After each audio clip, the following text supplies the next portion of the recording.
Bismillahirrahmanirrahim. Assalamu alaikum wa rahmatullahi wa barakatuh. Wa alaikum assalam wa rahmatullahi wa barakatuh. Alhamdulillah, thank you so much everybody for being here today. Jazakallah ya Sheikh, thank you so much for spending the time with us. My pleasure. Okay, so Hopefully.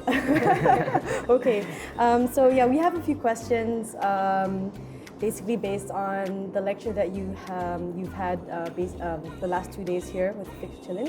Okay. But just a quick introduction. Quite a few of us here are from the music industry, Okay. and you know, we're all family, we're all friends here. So you guys just don't be shy to ask anything, inshallah.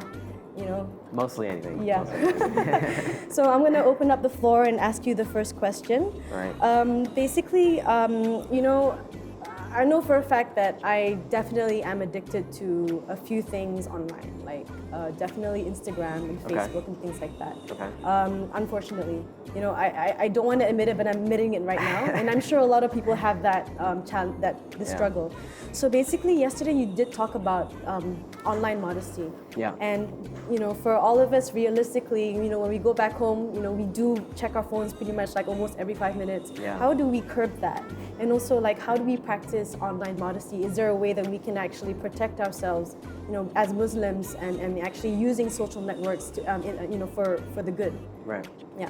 Okay, first of all, I want to admit as well, I'm addicted to Instagram and Twitter, pretty much.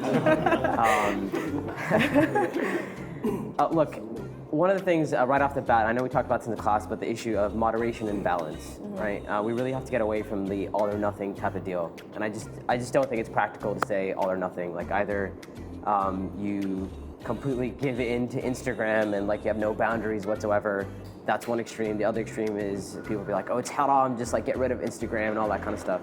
So right off the bat, just putting that aside, it's really about finding that balance.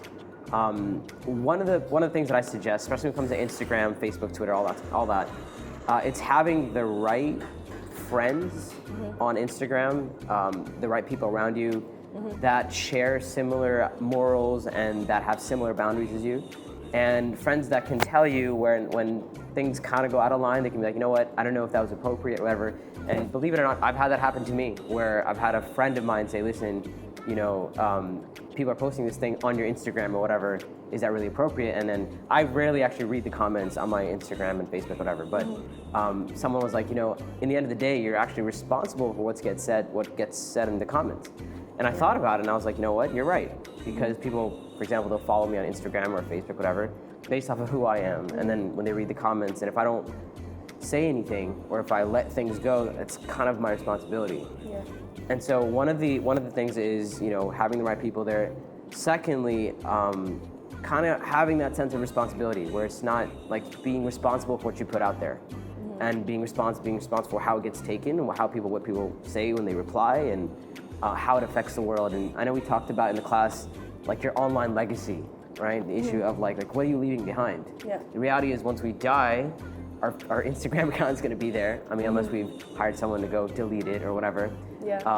Facebook's going to be there, Twitter's going to be there, and that's what we're leaving behind. So kind of like thinking about that, you know, on a daily basis, almost saying, you know, this is my legacy, this is what I'm leaving behind. Right.